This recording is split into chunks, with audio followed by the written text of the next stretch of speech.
Welcome to the Cultural Kultivators podcast by Belay Creative and Cultivate Labs, where we explore the diverse and dynamic worlds of Filipino American culture. In each episode, we delve into various aspects of Fil-Am culture and speak with activists, leaders, artists, and creators who are shaping and pushing the boundaries of their respective fields. The views and opinions expressed in this episode is solely that of the guest and does not necessarily reflect the views of Cultivate Labs or their associated programs. Follow us on all social media at Belay Creative or Cultivate Labs, both with a K. Terry Valen is an organizer with the Bay Area Seafarers Coalition in the San Francisco Bay Area, and also an executive board and international coordinating body member of the International Migrants Alliance.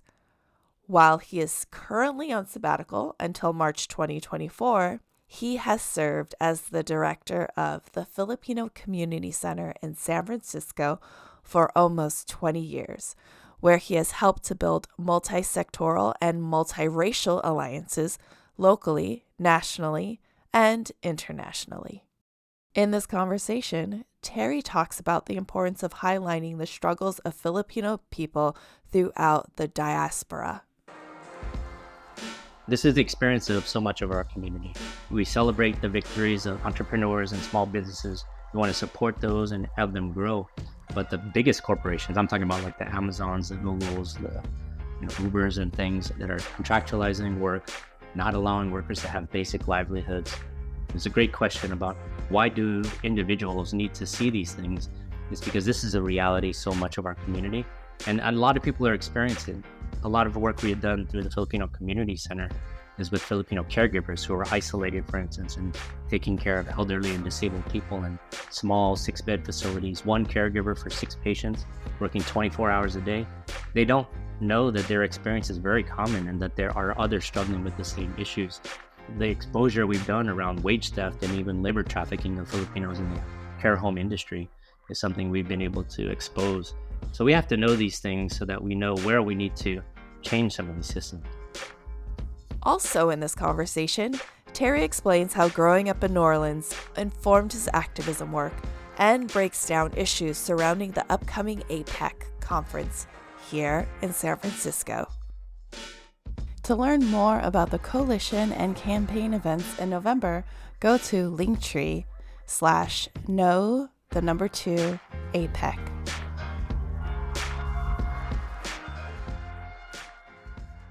Terry, thank you so much for joining us today.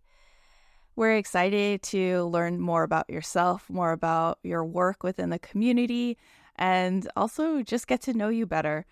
I always ask this first question to all of my guests. It's a grounding question, and it is, which ancestor or anyone who has transitioned would you like to call into this conversation today to root us in this space and maybe even empower our work? Yeah, thank you, Nicole, for inviting me and having me on. It's a really important time for all of our communities, in particular in the Filipino community. It was a really rough last few years, and we've lost a lot of loved ones, especially elders who succumbed either to the pandemic virus or, just time. But the ones I want to call in today to ground me and our discussion today are some of the young folks that we lost in the last few years. From 2019, Amado Rodriguez Canam, he passed away in the Philippines, serving the people, serving the peasant and workers in the Philippines. Passed away in 2019, and his legacy lives on through his mom and his dad, the Madokaya Foundation. He was one of the nephews that I came up with and was part of our organizing community and became activist and leader in his own right, leading us, myself, and others in the Bay Area and all the way to the Philippines and dedicating his life there. Passed away from the neglect of the Philippine government and the inability to feed and provide healthcare for people in the Philippines. Health condition was totally preventable, and he should not have passed away. We lost Tino Celestino Destrucimo and Melvin Factor, 2 youth who used to come to the Filipino Community Center. We worked with them over the years through the struggles as a youth, low-income immigrant family youth in the Excelsior and in San Francisco, they were forced out of the city. Melvin had to go to Tri-City area, the Bay Area. Their family couldn't afford to be here and lost access to the community and resources that he had and needed. They went through mental health, substance abuse issues in the pandemic. We lost them during the pandemic, which was hard for everyone. But we're losing our sons and nephews and our family, our kids. The last one is Kali Diwa Ildefonso Redondias. Also, one of my nephews, consider them my sons too. Raquel and Jason's only son, and passed away too young earlier this year. Over 6 months ago, we lost him. Needless loss of young people in our community, and how much more we need to be there for each other and take care of each other. And the pandemic showed it how we need to stay as connected as possible and fight for the world that we need in every aspect, in every way, so that we don't lose children in our community, adults, and no one needlessly in a world where we have more than enough resources to take care of each other. So, sorry, got a little emotional, but grounds me to continue to fight for that, for my kids, for our future generations, and for everyone struggling right now. So, good question. Never apologize, please. We here, or at least I believe, there is power in being vulnerable and also speaking our truths and honoring those, whether they're elders or our younger folks that have transitioned on. I think also brings power to the lives they lived and the impact that they had on their communities, on their families, and even older folks like us.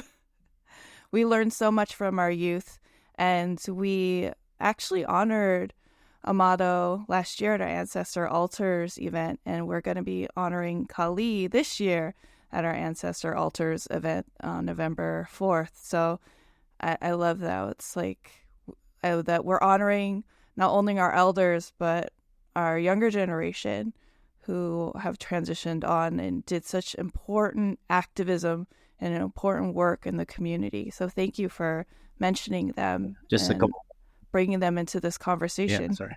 A couple more. Yeah, they were powerful leaders, organizers, activists themselves, artists. Tino, Melvin were some of the dopest MCs, poets in our community that we found doing the organizing work in the Excelsior neighborhood of San Francisco. And Kali and Amado really threw down for our community. Let me just say their names fully. Amado Kaya, Kana Rodriguez, and Kali Diwa Lebon Ildefonso Redondias. Lebon from Duran Duran, her families. We grew up in the 80s, so Duran Duran. I also grew up in the 80s. I also grew up in Excelsior. Okay, So shout out to the Excelsior.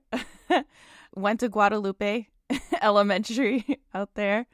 For those that don't know, Excelsior is a home of many Filipinos, just like Soma, Filipinas Cultural District. And you talk about Excelsior and FCC, and I wanted to know, as far as your personal journey, were there pivotal moments in your own life that moved you to dedicating your time to the cause of community organizing and activism? Yeah, reflecting on those ancestors that you brought into our discussion today. I was those young men myself. I grew up in New Orleans, Louisiana, looking for community, looking for connections of folks. New Orleans is the South. It was black and white racist politics from, the old muddied community and power in Louisiana. A lot of corruption out there, but racism was blatant. There weren't very many Asians in general, Filipinos in particular, a few thousand of us. So we stuck together as a community. I luckily grew up with a pretty large family that had some connection. And from very young, I just had that sense that I want to be as connected to as many people as possible in the way that my family had a strong bond, our Filipino community and family values, some of which led me to want to extend the love and connection I had with my 16 cousins that I grew up with, like brothers and sisters, and even more on my dad's side. But why couldn't we connect with our larger community, not only the other Filipinos in the community? There's infighting, a lot of the elitism and things like that, but why couldn't we be as connected as my blood relatives? Why do we have to limit ourselves maybe to our own family? And then beyond that, the racism and the exclusion of Asian communities, Latino communities. There wasn't very many when I was growing up out there, but I saw the racism blatantly. I grew up and went to a Catholic school, and the white and black racism of whites against blacks, and just didn't understand it and didn't have the words and the ability to understand how do we move through this and past it and get to that better place that we need. Being able to go to college, learn about issues in our community, the API community, when I went to Duke University on the East Coast, North Carolina, still the South, but there was an Asian American community of students that I met and connected with there. And then some Filipinos, even in Durham, North Carolina area, and learned a little bit more about what happened in the Philippines and how I got here in the first place. But there was an Asian American community out there that I was empowered by. I wasn't a great organizer on campus at Duke. We were just really pissed off Asian kids and trying to figure things out and making some noise, doing a few events and activities, a lot of cultural work too, but tried to bring some of that back to New Orleans, my younger brother and their high school crowd. But then it was when I went to UCLA for grad school and went to Los Angeles, California, where it's huge Filipino communities, all kinds of resources on campus at UCLA. And then they took us out to the working class Filipino community in downtown LA, historic Filipino town. There I met veterans, working class, recent immigrant Filipinos. So that's where kind of like, oh, okay, this is what I've been looking for. It wasn't perfect, but how do we build and strengthen and have resources in our community to address the issues that young people are facing, to understand who they are and where they come from, and how do we make change in the world? How do we address these challenges that we're facing, not only as youth, but as whole communities of displaced people from our homeland? Why are we here in the first place? Why was I in New Orleans, Louisiana, and my family there? And then after grad school, I ended up in a nonprofit work. I was in the environmental field, environmental justice work, but then switched over to Filipino community organizing and work. Shortly after September 11th, I moved to the Bay from LA a month after September 11th, October 2001, San Jose for a couple of years, and then San Francisco, helping to establish Filipino Community Center 2004 and serving. Pivotal moment was the displacement or the mass layoff of close to 1,000 Filipino airport screeners. Post September 11th, they said maybe the hijacking wouldn't happen if we have citizens working at the airport as airport screeners. So they laid off en masse, something like 900 to 1,000 airport screeners at SFO, Oakland, and San Jose airports. I was in San Jose at the time, but we got active around that and serving those laid off airport screeners. Asian Law Caucus at the time filed a lawsuit, and there was national origin discrimination. You can't say because they're not citizens, they're not qualified to do airport screening. So they won that years later, but these folks lost their jobs, lost housing, lost healthcare, and so we were trying to serve them. And like you mentioned, and you grew up in Excelsior, a lot of those airport screeners lived in the southeast part of San Francisco. Soma had the most concentrated community, or being gentrified and pushed out by the dot-com and tech boom. But at Excelsior and the Southeast District 11 has the largest number of Filipinos, a little bit less concentrated, right on top of Daly City. So a lot of those airport screeners live there. We established Filipino Community Center there in 2004. So those kind of opportunities to struggle through who I am as an Asian American in the South, who I am as a Filipino, learning about the history and resources through college and higher education. But most of my learning happened in the community and waging these campaigns for airport screeners, for immigrant rights, against the war that was drawing Filipinos from the Philippines and in Iraq and Afghanistan, and drawing resources away from the everyday needs of Filipino immigrant and other working class immigrant community. Waging those campaigns of resources that are going to a war on terror when our communities need so much more in terms of all of the issues recent immigrant, low-income, people of color communities face around housing, healthcare, education. Incredible activists I met along the way gave me a lot of the answers I was looking for, and this movement of Filipinos active on the liberation and freedom of our homeland so that we're not forced to leave there, and also addressing issues and needs and concerns of Filipino migrants that are all over the world. So my work at the Filipino Community Center is also connected to some of my work in the International Migrants Alliance, so IMA, and we're building IMA USA to build a grassroots movement of migrants all over the world. I feel very fortunate to have found this path to grow up in New Orleans and then to be where I am today, and then have this next generation, my daughter, getting active and organized now. So all of these kind of moments of coming into my own and finding my place in the world as a father, as an uncle, as an activist and organizer, community servant, profit director, etc. Feel very fortunate to be where I am today and have had those opportunities and experiences. Thank you for sharing all of that. It's amazing, amazing work that you've been able to do in the past decades. And I wanted to also ask, as individuals that live in these communities, how important do you think it is for them to have direct contact where oppressive forces may be more dominant with organizations like yourself and activists like yourself? Yeah, our community is struggling and striving and sometimes thriving. In the South Market, Sama Filipinos Cultural Heritage District, the entrepreneurs and restaurateurs and small businesses and others that are growing and thriving. That experience is great. We want to encourage that as much as possible so that folks can make a living and survive. This is one of the most expensive cities in the world, right, in this country. So it's hard to live here and to be here. And what's less visible are the struggles of everyday Filipino migrants, workers here. So it's very important. If we are just watching TV or kind of social media and those things, of course, people are putting out their best selves and their successes and things like that. Some people are putting out their struggles right now, but it's so important. Like the majority of our community is working class Filipino migrants from the Philippines who can't live in the Philippines because they can't get a job and make a living there. That's our homeland, rich and bountiful, thousand islands of some of the most fertile lands in the world, so that we can grow and feed ourselves and build a thriving homeland for our people and in our communities. But the fact that we can't have jobs, the fact that peasant farm workers can't grow the food they need to survive and eat, they're importing rice from Thailand. This is some of the issues of the free trade problem and the issues of APEC and free trade over the decades is that Filipinos can't grow rice for ourselves to feed ourselves because of the trade rules. We have to import rice from Thailand because it's cheaper versus feeding ourselves. So those kind of things and issues, and we have to see those things every day. And if we don't look at those and neglect to look at those issues of everyday workers, the contractualization of work is also a part of kind of this neoliberal system that we're under.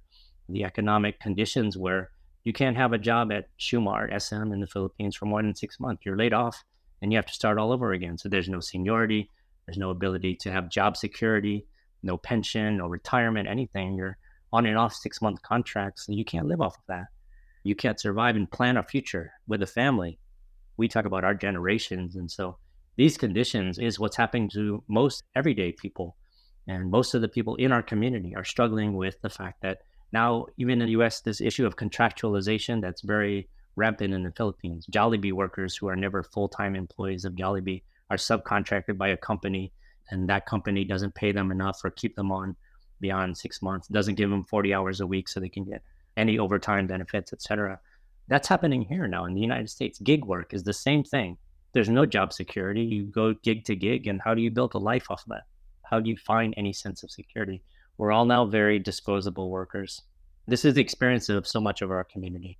We celebrate the victories of entrepreneurs and small businesses. We want to support those and have them grow. But the biggest corporations, I'm talking about like the Amazons, the Googles, the Ubers and things that are contractualizing work, not allowing workers to have basic livelihoods. How can you survive in a city like San Francisco on poverty wages, living check to check, and then no benefits? How do you raise children? How do you take care of your health? All of those things so you can plan your future. We're really dependent on those contracts. So this condition is something I think is so important. It's a great question about why do individuals need to see these things. It's because this is a reality so much of our community. And a lot of people are experiencing.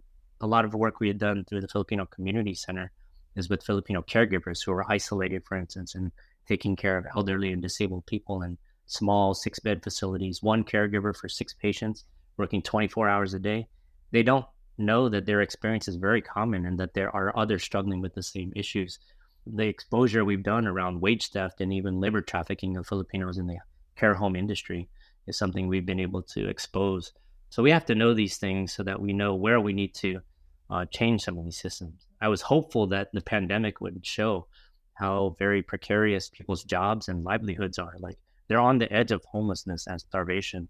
If we're not providing those services and resources as society, as governments, then we're neglecting the welfare and well-being of our community. These issues, they're out there. They're not the happiest things that are in our community. We celebrate our talents and our victories and those kind of things, but not the reality of the day-to-day struggles and lives of everyday Filipinos from here to our homeland and in every other country in the world. We're in about 182 countries of the world, Filipino migrants, 6,000 leaving every day from our homeland and more. What are the conditions they're facing in the Middle East, in Europe, in Latin America, Canada, of exploitation, abuse, labor trafficking all over the world. And this is a condition that is a symptom of the ability of the Philippines to take care of Filipinos. Would we be here if the government and the system in the Philippines was working for the benefit of the people? Probably not. But here we are. The issues of migrant Filipinos here in San Francisco, the Bay Area, in the United States, and all over the world are issues that we tackle. And then some of the work that we do here, and when you say everyday concerns and issues that we need to expose individuals to, it's also the other low-income, immigrant, working-class, people of color communities.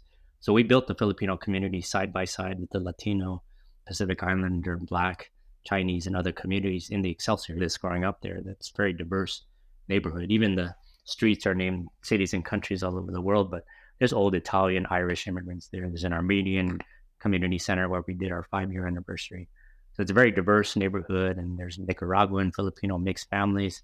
So yeah, we make sure that the work we do and what we expose young people who are getting active in the community to is the issues of our brothers and sisters from communities all over the world that are having similar experiences of exploitation, living very precariously on jobs that just don't pay enough for what we need to live and survive and thrive. Not just survive on the edge of paycheck to paycheck, but our community should be thriving, and there's enough resources for us to do that. We just have to fight for those things. I love how you mention other communities of color because it's not just a Filipino issue. These are issues that affect many immigrant communities. And I wanted to talk a little bit. You mentioned APEC, but for those that don't know, I actually just found about what APEC was in the last meeting I attended. But what is APEC? It's been known for attracting world leaders, President Biden, and then also on the flip side of that, protesters. What exactly is APEC, and what are your views about its impact locally and internationally? Yeah, sorry. I mentioned it, but it really explained. So a lot of people don't know what it is, APEC, Asian Pacific Economic Cooperation. That's what it stands for.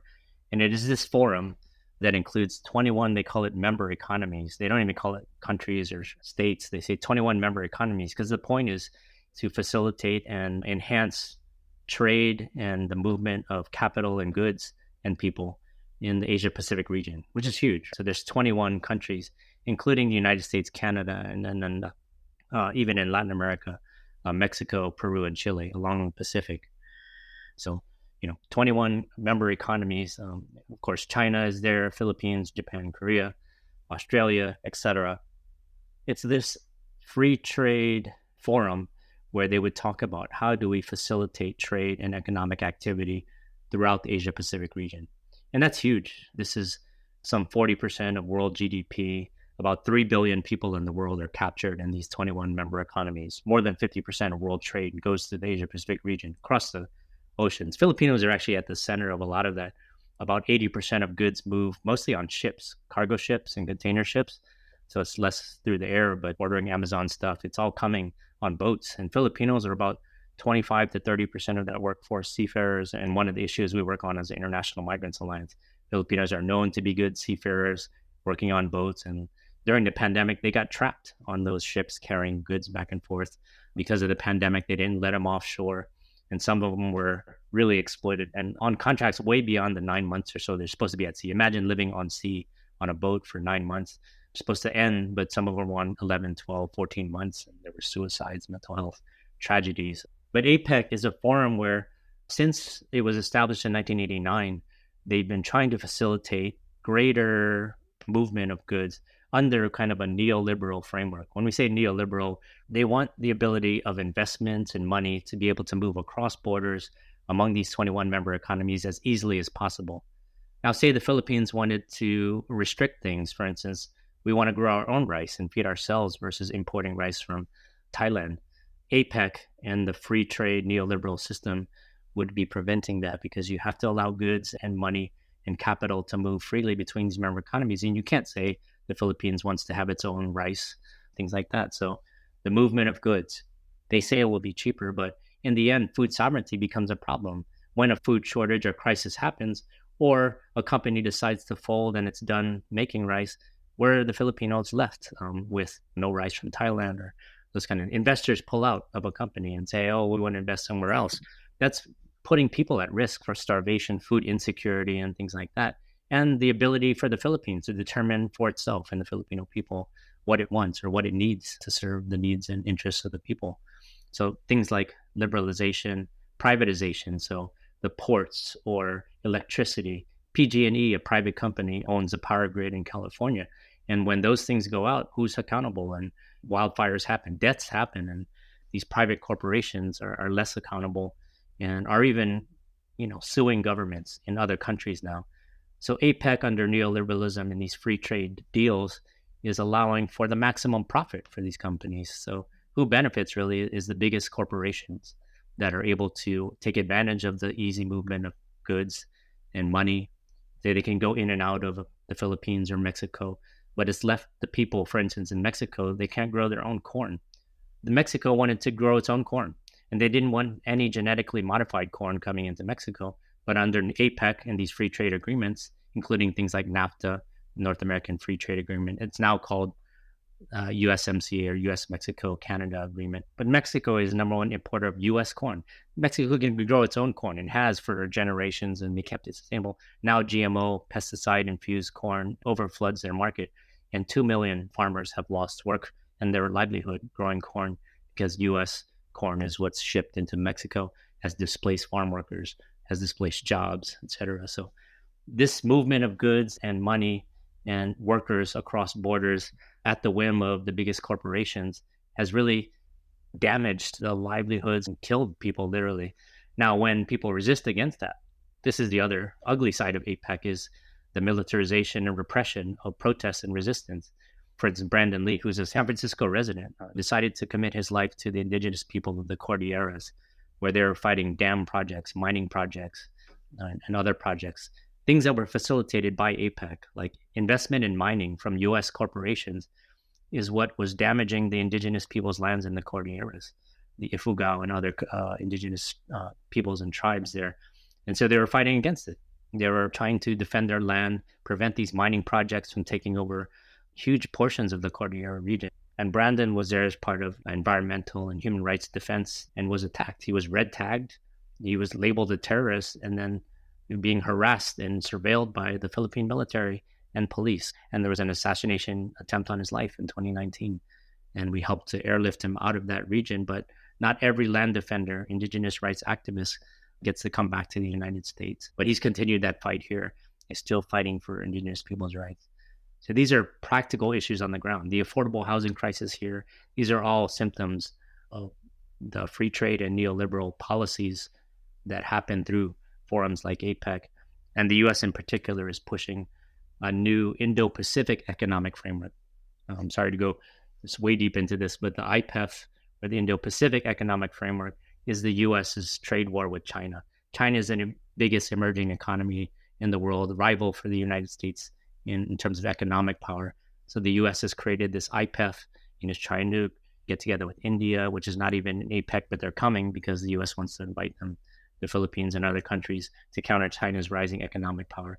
But it doesn't just end in friendly economic agreements or disagreements, but is the militarization of the region.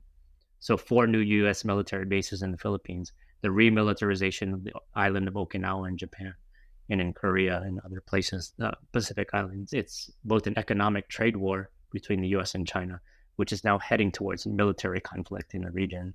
And this is another way that our community is going to be further devastated. The resources that are going to go into war and militarization versus housing here in San Francisco, the needs of childcare and education, basic services, food security here, and then in Philippines as well, the impacts of militarization displace our communities in the Philippines. So trying to connect all of these issues together in an explanation of what APEC is and why we're resisting it. But generally, this free trade agreement under a neoliberal framework of the capitalist system that is just wreaking havoc on all of our communities from here to our homelands.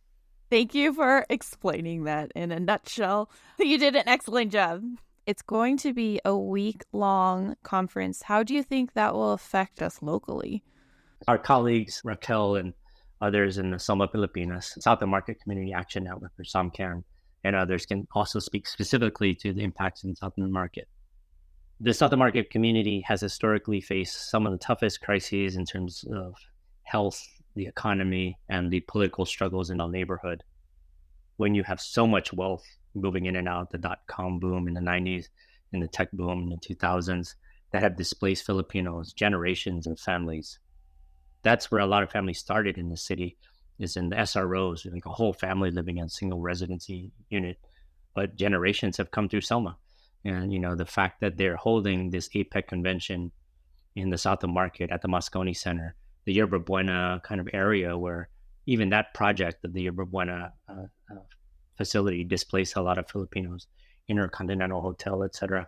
So market rate development, the tech companies that have pushed in, and the residents, etc., have pushed a lot of our community out to the Excelsior, Daly City, down the peninsula, and then South Contra Costa, North Alameda, etc. So we face displacement historically through the cycles of economic ups and downs, AIDS pandemic, the coronavirus, COVID pandemic, etc. So we've suffered as a community in South Market, and people have still been fighting. We have institutions there like the Bayanihan Community Center, Filipino American Development Foundation, Bindle Stiff, and now the new Soma Filipinas Cultural Heritage District, Balay Creative, and others. So it's great that we have those institutions. Cool Arts has a new facility there, I heard, event space. So we need to keep marking our community's presence there. Now, this APEC gathering is 21 heads of state. They're entourages of 10,000 or so they're expecting, staff of these 21 member economies of APEC. And then all of the CEOs of the biggest corporations, Walmart, Google, Uber, Lyft, etc. They're all coming to have this gathering of elites, essentially. It's not everyday people that are invited to this summit. I think you have to pay $5,000 or something to get in at a minimum. But the city, we're in a fight for the health and well-being of the city itself and the residents that have been here. And the city is now asking, I think Mayor Lemon Breed's budget is asking for 3% cuts in all departments in the city of San Francisco. It reserved $10 million to pay for APEC costs, whether that's police and overtime of staff, etc. And they raised $20 million from the corporations that are donating. Biggest donation from Great Casino, I think. But Kaiser's in there, Uber, Walmart, etc. So donating to the city of San Francisco to host APEC. Those tens of millions of dollars need to go to the people of San Francisco. Hosting this event at a time when we're recovering from a pandemic and the 2008 financial crisis, which APEC didn't solve, then the pandemic-related economic crisis, we're still suffering and we're still recovering. There's homeless encampments in the street that they're going to try to cover up or sweep away. There's RVs all over. I live right here by SF State, and there's RVs parked along Lake Merced, and students can't afford housing. Why is this gathering of elites for a week at the Moscone Center going to solve anything for the city of San Francisco when people are still suffering, still don't have food security? It's going to lock down blocks of the South of Market right around Yerba Buena and Moscone Center, where elders won't be able to get to their doctor's appointments. They have to come in and out, or their family members won't get to visit them because they don't have the ID to get through this national special security event exclusion zone where you need to have an ID or badge to even walk around. Routes of bus lines will get rerouted. Can they get to their healthcare appointments, their dialysis appointments, and things like that? So the residents in the Soma in that exclusion zone are just finding out bits and pieces of information, how this is going to affect their lives for at least a week. And the militarization of San Francisco, police are required overtime, going to work 12-hour shifts, can't take any vacation time during this week of APEC. And we've heard the worst repression you can imagine protecting these heads of state and corporate CEOs.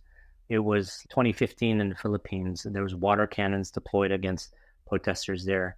In Hawaii in 2011, they had tanks and snipers on roofs to prevent anybody from getting close to these corporate CEOs and government elites.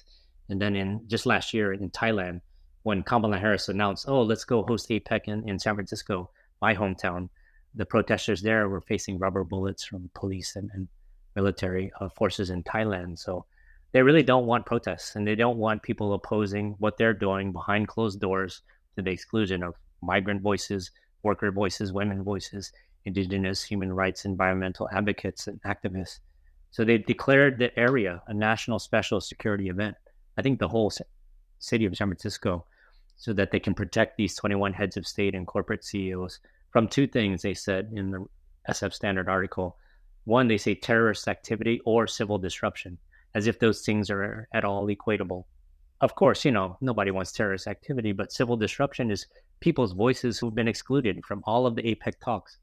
Google and Amazon got in the early talks back in 2022 and March last year to design the free trade agreements and have the most say about how digital trade and shipping and artificial intelligence can influence trade throughout the region. But workers weren't at the table then. Migrant workers, migrant voices, women's voices, etc. The exclusion of communities and voices, and our communities, not just the Filipino community, but other working class, immigrant, low income people of color communities, are not at the table. And we are going to protest. They can't prevent us from doing that. But what's the repression that we're going to face? How does this lockdown also affect the small businesses? In the zone, they're saying, y'all have to shut down for a week, close your kitchen, turn off your stoves. And imagine for a week not being able to operate as a small business. So a week of no business activity is going to devastate some of the small businesses as well. But everyday people in Soma are concerned about how this is going to impact their livelihoods, the militarization of San Francisco, and repression of resistance. There's the protests for Palestine right now, and the right wing and militarization of the protests is going to try to silence voices. But we have to push as hard as we can to bring our voices to the forefront. We have a summit on Saturday, November 11th, and then a big protest on November 12th. So we'll be there, and they can't stop us. Yeah, they showed, or we recently saw the documentary of the anti-APEC protests in Seattle, and that was very eye-opening for me. Historically, San Francisco has been the home of many protests that created active change and consciousness within the community. So what do you think this particular protest and these interactions can teach us in our community about building progression that's active and conscious of change? This is maybe one of the most important moments for us to rise up and organize and mobilize together as the Filipino community and other communities. 21 heads of state, including Bongbong Marcos Jr., the son of the former dictator, right? People like your family and others have protested since martial law and the declaration of martial law of his father, Ferdinand Marcos. So the stolen wealth of that family is still stolen and has not been recovered, stolen from the people of the Philippines. And some of even the labor groups here in San Francisco. You're right. Like San Francisco is a center of protest. It's one of the most expensive cities in the country and the world, but it's also one of the richest cities in the country and the world. And this disparity between the rich and the poor, the homeless encampments, when there's so much wealth, tech, and finance. So the glaring inequality is in your face here in San Francisco. And that inequality and the repression of resistance here is something that we confront often in San Francisco, this city that is an important site of struggle. And progression, like you said, is that we are building on a legacy of struggle. The struggle of the I Hotel, the tenants there that faced the first displacements of the large concentration of Filipinos in Manila town and the I Hotel. That's a legacy we're progressing from. That, the farm worker struggle before that, the anti-martial law struggle, the veteran struggle, etc. So there's a lot of a history of struggle. The Third World Liberation Front you talked about, your family is part of that. All of those struggles historically is what we are progressing from today. The anti-war work we did, the immigrant rights work we did in 2006 and beyond, and up till today. So all of those struggles in solidarity with the other communities in San Francisco and internationally, the struggle in Palestine, in the Philippines, in Korea, in Okinawa, and all throughout the Asia Pacific region. That's a legacy that we can carry here in San Francisco. We have 21 heads of state, like Modi, one of the fascist leaders in India, Marcos Jr., fascist leader in the Philippines. They're going to be here. And the biggest corporations and CEOs that have profited the most off of misery and displacement and death of so many of our communities from here to our homelands, they're all going to be here. And so this is an important moment for us to share our outrage. Even SF labor here, some of the leaders there, they know the human rights violations in the Philippines. The repression of labor there is how even the labor unions and movement here in the US is in solidarity with labor struggles in the Philippines. So the recent killings of Alex De La Rosa and other leaders from the Kilusang Mayo Uno, most recently in the last week or so, are things that we've been meeting with and held a labor teach-in here about APEC. And there are many of the local unions that are in solidarity with the struggle and want to show up against the CEOs and the government leaders that will be here during APEC. So we look forward to joining with them. And the environmental and climate crisis that we're also facing here and in the Philippines as well. We're on the front lines of on the Pacific Rim in particular. We're susceptible to those typhoons that have been intensifying and killing thousands of our people from this global climate crisis that we're facing. So there's a whole climate block that is also going to be protesting with us. So climate justice groups, labor, migrant groups, national liberation movements that are trying to free their homelands are all going to be with us. And we're expecting thousands to be there with us. And Filipinos are actually helping to lead that united front of communities, movement struggles that are opposing APEC as one important symbol and concentration of the biggest corporations and government leaders that are exploiting our people and plundering our natural resources and homelands. Yeah, that's why it's exciting that the legacy of those struggles come together with this particular gathering of heads of state and biggest corporate CEOs. We want everybody to come out with us and join us in the streets November 11th at SF State and November 12th in our protests. And I know safety might be a concern for folks who've never protested or did something like this. Can you share some insights or strategies that you've employed or folks in the anti-APEC communities have maintained to keep an inclusive and safe environment during demonstrations? And how can these practices be applied to large-scale protests like the one happening in November? That's what we do and learned over generations of movement building, activism, is that we have this right to free speech and protest that they cannot deny. Anyone may want to declare it a national special security event, have exclusion zones, etc. But we have to assert our right to protest and our free speech rights, First Amendment rights. And so we do everything from right now working with legal allies, groups like the National Lawyers Guild and the Center for Protest Law and Litigation that are helping us to assert this right to protest.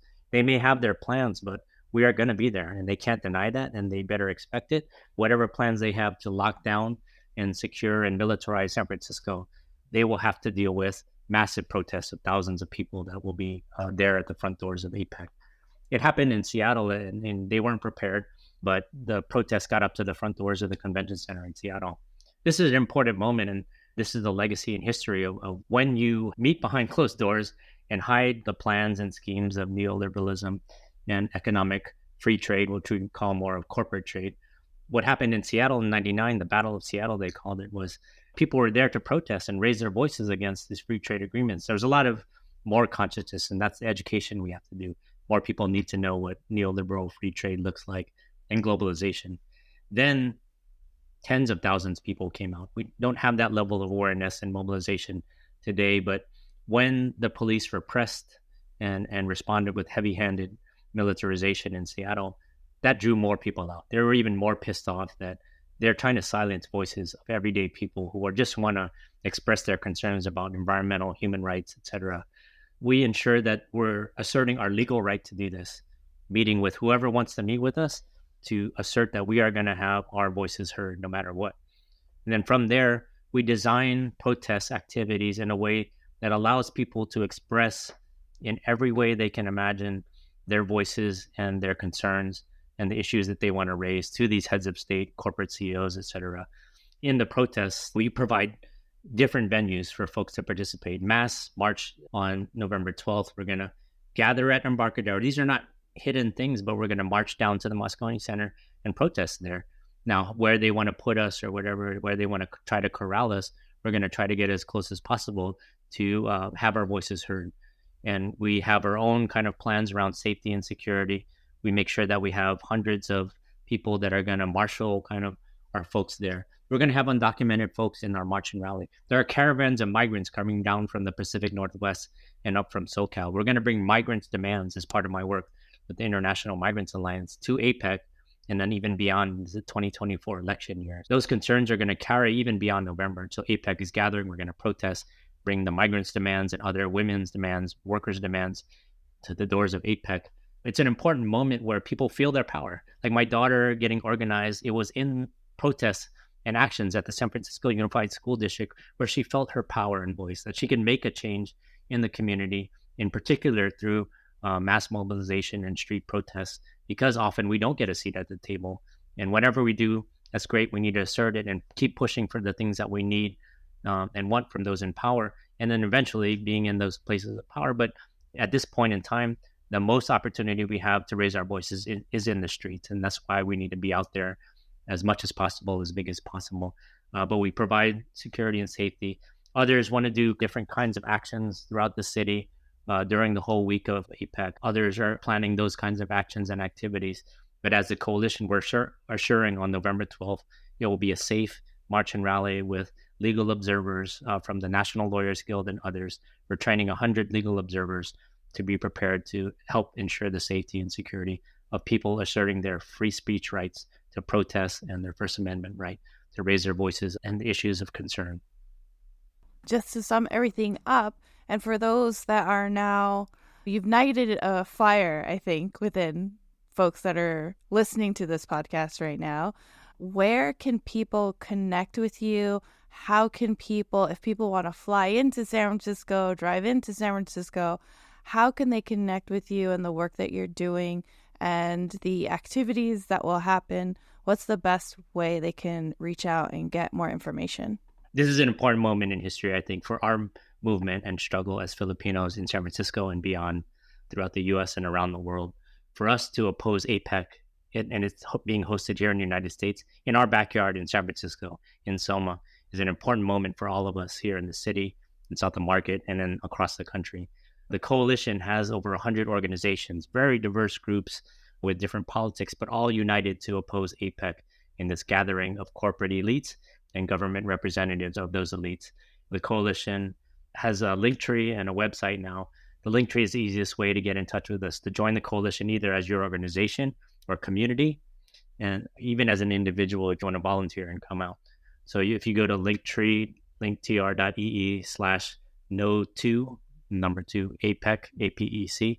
So linktree/no2APEC, and we can put it in the podcast info. That's the easiest way where you'll see all of the resources. There's a website as well linked there, and folks can join the coalition as a sponsor, endorser, or signatory. As an individual, you can volunteer. We're welcoming folks to come in as early as November 10th because we're going to have a huge summit. We have the 800-person venue at SF State, the annex there. So folks on campus there helped us to secure that venue. I think we're going to fill it for the summit. So this is a summit where we're gathering all of the voices together, have workshops, plenary speakers, a keynote to talk about why we're united against APEC and the U.S.'s Indo-Pacific Economic Framework. So against IPEF and APEC, we're having this summit all day on Saturday, November 11th. And on November 12th, we're organizing the mass mobilization march to the Moscone Center with everybody joining us on Sunday. On that day, it's probably an all-day activity from midday until the end of when we finish march and rally. But folks flying in, we're not offering housing and anything like that, but trying to coordinate folks who may have housing available. There's a lot of spreadsheets going around of who needs housing and who has housing available. But that organizing of folks who are willing to offer their places, folks who need resources to get down here. The migrant caravans are renting 15-passenger vans and things like that. So caravans, there'll be a reception of the migrants caravan here on November 10th, where migrant groups, undocumented, unaccompanied Latino youth from the Pacific Northwest are coming down from the Northwest and then up from SoCal, migrant Filipino workers coming up to bring their issues to APEC as well. We're going to have a reception here in the city on November 10th, Friday, before we go into the summit and mobilization Saturday and Sunday. So it's exciting. It's an opportunity for us to raise our voices against that 1%. Now, we've been talking about, everybody's been talking about neoliberalism and the 1%, how they profited so much even through a pandemic, and the wealth gap has gotten even bigger during a pandemic and afterwards. So here's some of those leaders and folks who profited the most off of our misery. So let's go. Let's go. Thank you so much, Terry. Is there any last things you want to say or leave with before we end? Definitely our voice, and in particular in Filipino community, we're being asked tomorrow to help chant, lead, and drum in the protest for the rights of Palestine. But the cultural and artists that connected through the podcast and other parts of Balai Creative, we welcome them. We heard there's a group called Artists Against APEC that may do a concert. There's going to be a little visual art. So artists, cultural workers who want to contribute in the culture of resistance as also one of the most powerful ways that we engage folks to be part of this movement and struggle for what we need as a community and what we need to fight for, representing those through images, through songs, and representing the beautiful struggle that we have that we can share with future generations, that we did our part in 2023 to oppose APEC and neoliberalism. We can go to Peru next year against APEC. There will be conferences and gatherings against war and militarism next year in Hawaii. There's gatherings of anti-imperialists in Malaysia next year. We'll be there. So join this movement and struggle. The Philippines has a huge role to play in the anti-imperialist movement around the world. And there's a lot of recognition of our leadership as a community in advancing these struggles in solidarity with people's struggles all over the world. So here in San Francisco, we have an important role to play. November 11th and 12th, join the No to APEC Coalition. Thank you, Terry. With everything going on in the world today, from the Middle East to locally here in San Francisco, today's conversation highlighted systemic suppression and exclusion of marginalized voices in major international events. Terry mentioned how past APEC protests against heads of state and corporate CEOs are often met with severe repression, ranging from the use of water cannons to rubber bullets to even tanks. And the organizers of such events are often labeled civil disruptors, as if they were equivalent to terrorists, thereby often undermining the rights of people to express their opinions and their right to assembly or freedom of speech.